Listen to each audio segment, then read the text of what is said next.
and so they moved a lot faster. So we, we'll have to prepare for the next one. That, I'd say is will get attention this time. Pour celles et ceux qui voudraient retrouver l'intégralité de cette mémorable intervention de ce cher monsieur, donc, qui date du 23 juin 2020, vous la retrouvez à cette adresse. C'était une intervention qu'il avait faite à la Chambre de commerce des États-Unis à cette date. Ensuite, je voudrais vous demander de bien vouloir prendre le temps d'écouter cette vidéo que j'ai sous-titrée intégralement,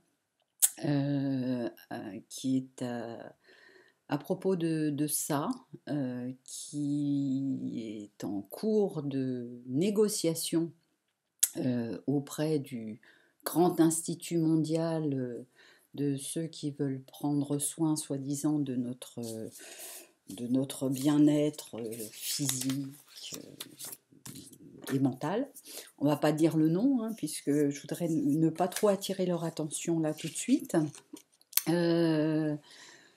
Ce monsieur donc est monsieur Philippe Cruz, c'est un des avocats qui a participé à l'initiative citoyenne au Parlement européen, donc à propos de ce traité. C'était en septembre 2023, je crois. Il faut savoir que ce traité est prévu d'être voté en mai 2024. Et après cette vidéo, je vais vous expliquer un raisonnement pour parler simplement. Maintenant, rajoutons à ça le fait que depuis 2021, Macron a fait ouvrir à Lyon l'académie de l'OMS.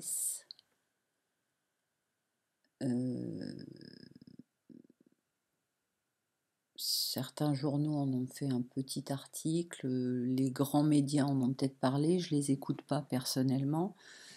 Mais voilà, depuis le 27 septembre 2021, nous sommes un des rares pays à avoir l'OMS en plein milieu de la France. So I may now start with giving you a brief introduction of what is the plan and what can be seen today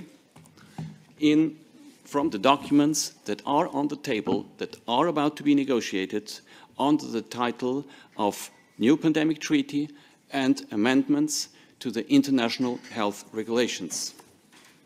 We are here today because we are all concerned by the World Health Organization's strong pressure to extend its powers, its structural and its financial capacities with a permanent effect over the sovereignty of the countries and over the self-determination of the people. It was in the wake of the COVID-19 crisis that the WHO has initiated a reform process which will bring significant changes to all of us, that will concern every human being and every of the 194 member states on this planet. This reform process was started in 2021 with two working streams, preparing two separate legal instruments. Number one, a complete new treaty, the so-called New Pandemic Treaty, and number two, significant amendments to the already existing international health regulations. These two legal instruments, treaty and IHR, are about to be negotiated and finalized, and they bring material changes. The contents of these drafts are on the table. They are available. They are available for everybody. And already in 8 months' time from now, in May 2024, the 194 member states of the WHO will have their final vote on both of these international agreements. This process takes place behind closed doors and at a tremendous speed. It is not reported nor discussed in our newspapers, in our national parliaments, in universities, nor in society. It is unacceptable. This is unacceptable because these two legal instruments will affect every one of us by reducing, even diminishing our loss, our right of self-determination, our right in general of human dignity, and it will eliminate the basic principle of democratic participation. Also, the effects of these treaties will be felt by member states. They will lose, who will lose their sovereignty and their autonomy. Therefore, every human being on this planet should understand the essence of the two legal instruments which come under the title of pandemic prevention, pandemic preparedness, and response. In a nutshell, the WHO claims in these two legal instruments an absolute and non-questionable leadership in all health matters as soon as WHO refers itself to pandemic prevention, preparedness, and response. WHO claims to have the ultimate expertise and the ultimate power in all aspects of this wide field. I recommend to read carefully the current existing draft of the amendments of the International Health Regulations, Article 13a and Article 42.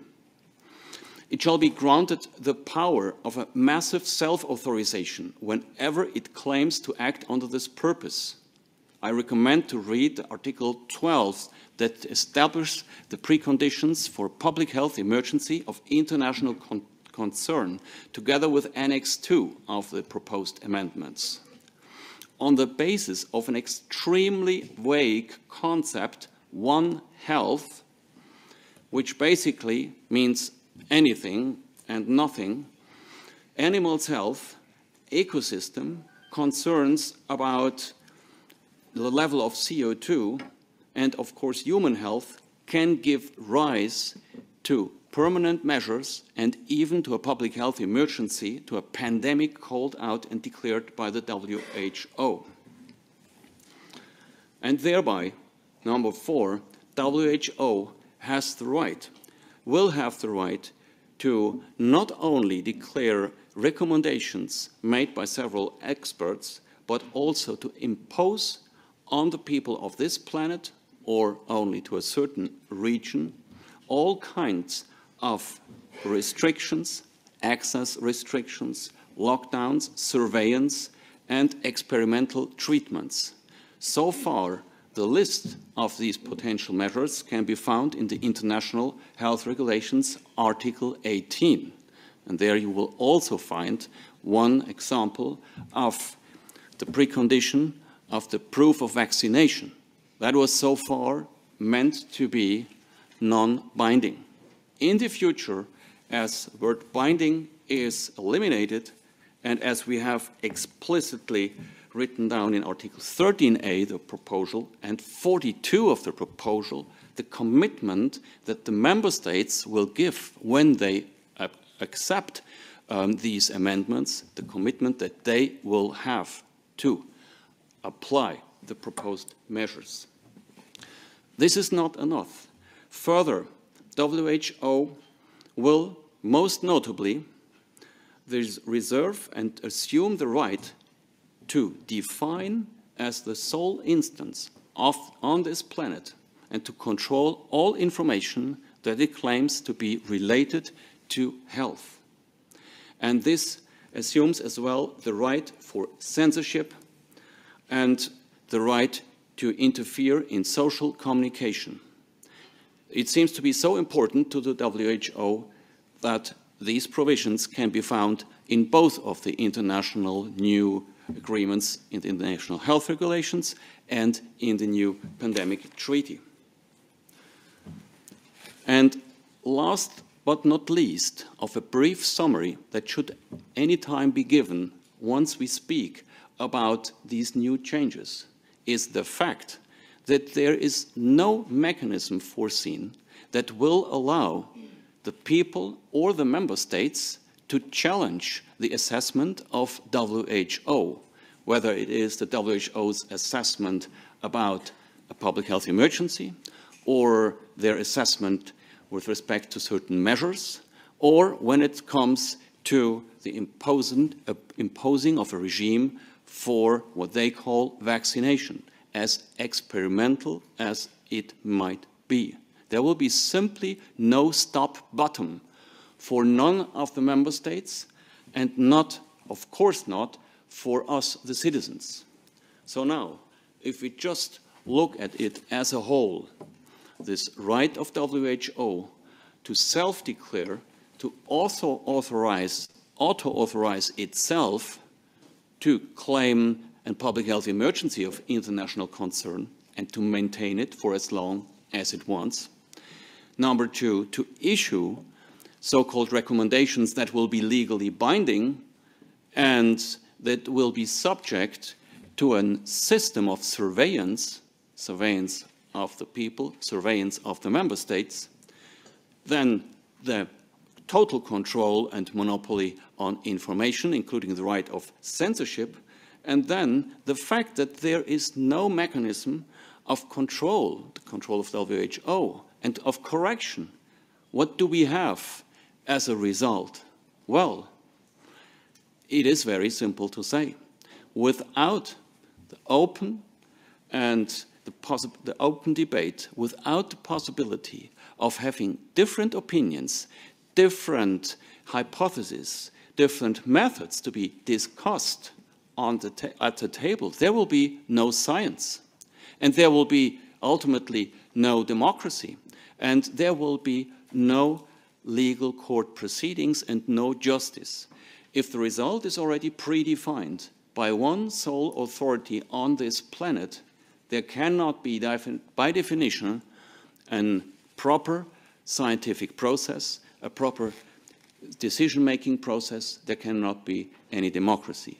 Number two, it is a basic principle not only of international law, not only of national constitutional law, that we have, as human beings, the right to know what we consent to.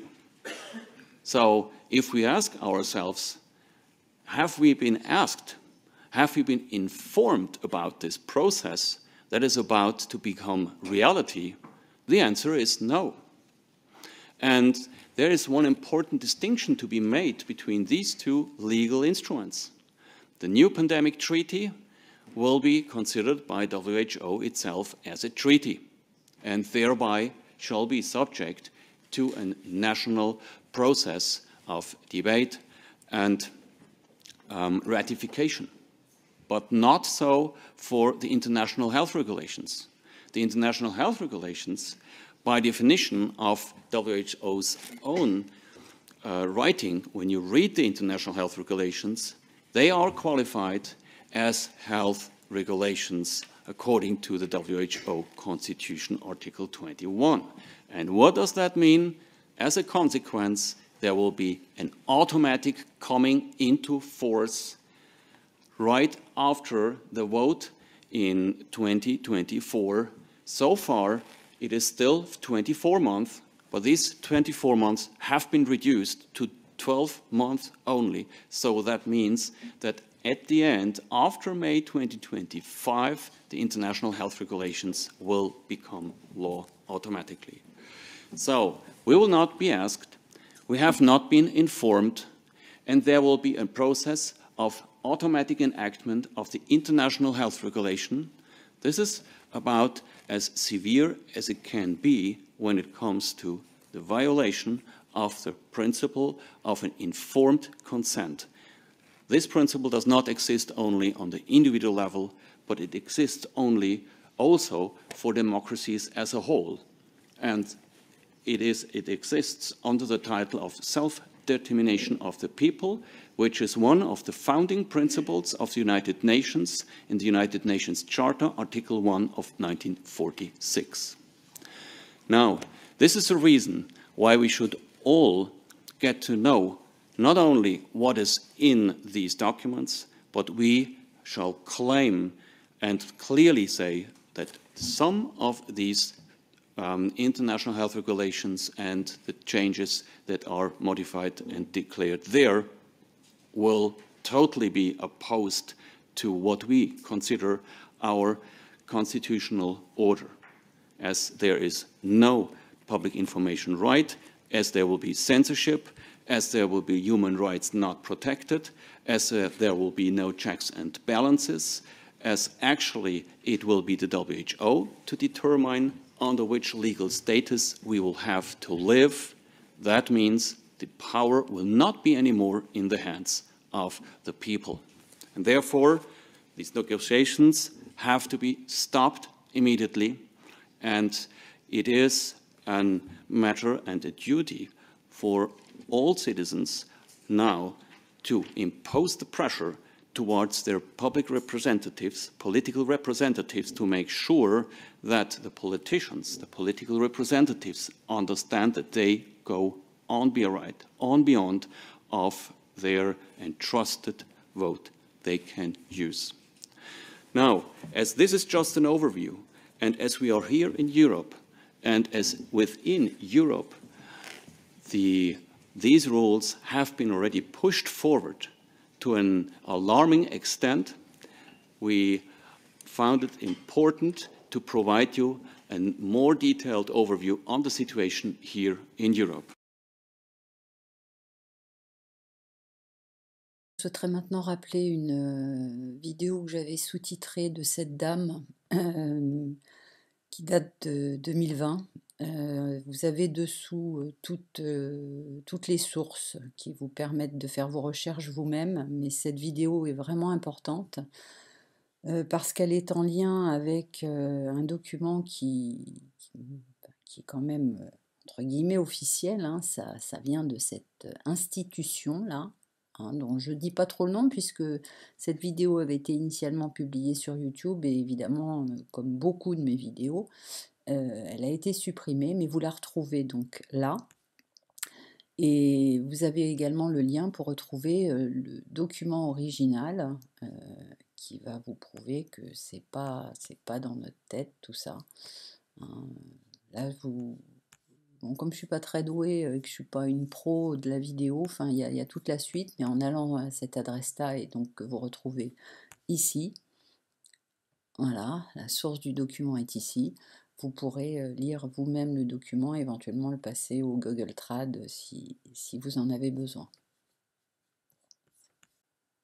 Je souhaiterais également attirer l'attention sur le fait qu'il y a un phénomène astronomique important qui va se passer le 8 avril prochain, qui sera pour l'essentiel vraiment visible sur une partie de l'Amérique du Nord. Et elle sera visible en tant qu'éclipse solaire totale sur la bande noire que vous voyez là.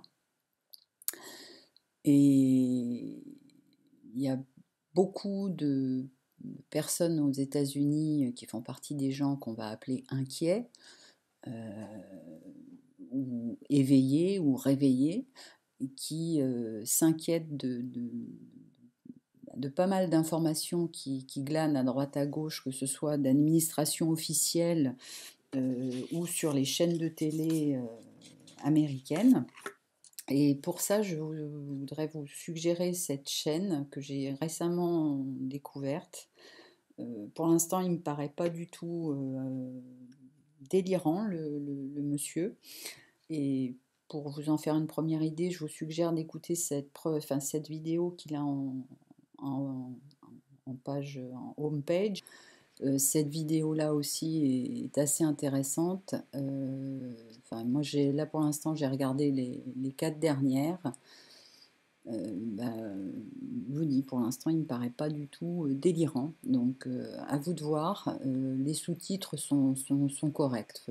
C'est pas du grand art, mais ils sont à peu près compréhensibles pour qui veut bien se donner un minimum la peine. Vous pouvez mettre les sous-titres en appuyant là et puis en réglant ici pour mettre sur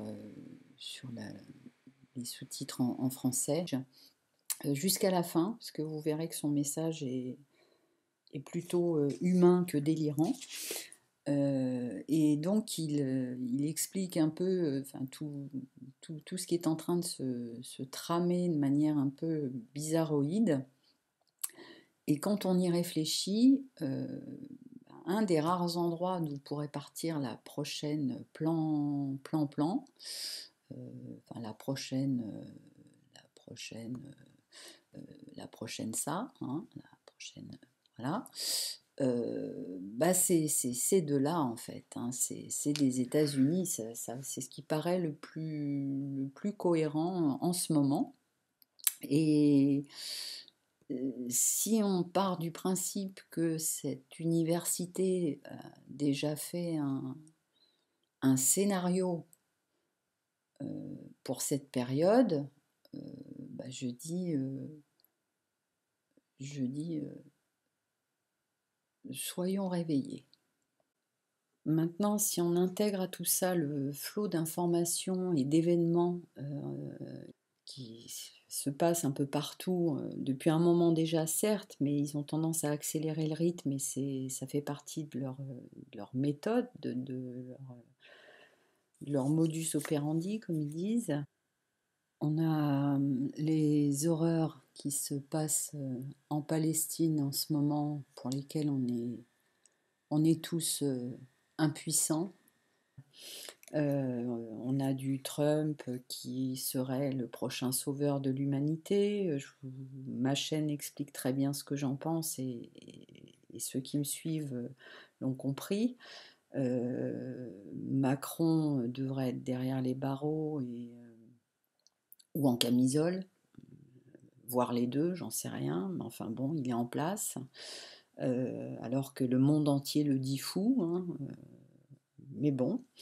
On a des attentats, bon là le dernier en date c'est celui de Moscou, mais rien ne dit que d'ici la signature prévue de cette chose,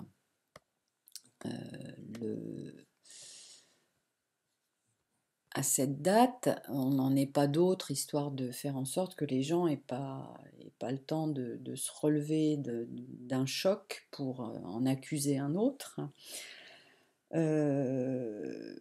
Si on intègre aussi une van der présidente de la Commission européenne avec son SMS Gate qui est toujours en poste et qui se pavane sur le théâtre politique en étant a priori très hautement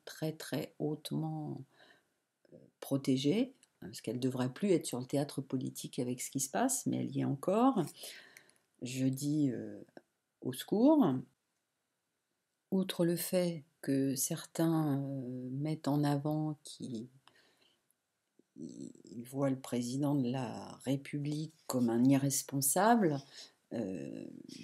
certains expliquent aussi que notre armement est en ce moment donné, offert à l'Ukraine. En cas de nécessité, en cas de besoin, comment vont faire nos armées à nous pour nous défendre? Parce que si on sait que en France, nos chers représentants politiques, dans leur globalité, aiment bien passer des lois à des périodes où les gens sont soit en vacances, soit ils dorment, parce qu'il y en a qui passent la nuit, on peut comprendre que pour cette institution, de faire passer un traité en cas d'urgence absolue, sans que les gens puissent vraiment se défendre de ce qui est en train de se faire,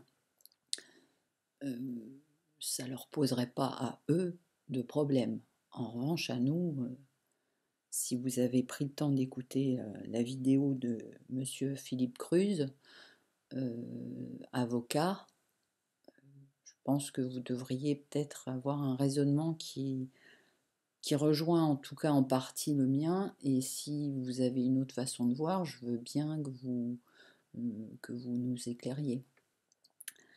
Voilà, j'espère que vous saurez faire le tri de ce que je viens de vous partager. Et si vous trouvez que tout ceci tient la route et est intéressant, bah de le partager au maximum, puisque je pourrais vous faire une vidéo à l'occasion, mais il y a des vidéos qui ont été vues, qui avaient été vues par exemple 250 fois, parce que bon, je suis pas une grosse youtubeuse, on est d'accord, hein, mais il y avait par exemple des vidéos qui avaient été vues 250 fois, ça les gênait un peu, donc ils ont baissé en dessous de 200. Ils veulent pas que mes vidéos soient trop vues, donc voilà. Donc je sais que c'est vu plus que ce qui est affiché, mais si vous trouvez que ce que j'essaie de mettre en avant est pas délirant, bah n'hésitez pas à partager. Merci à tous.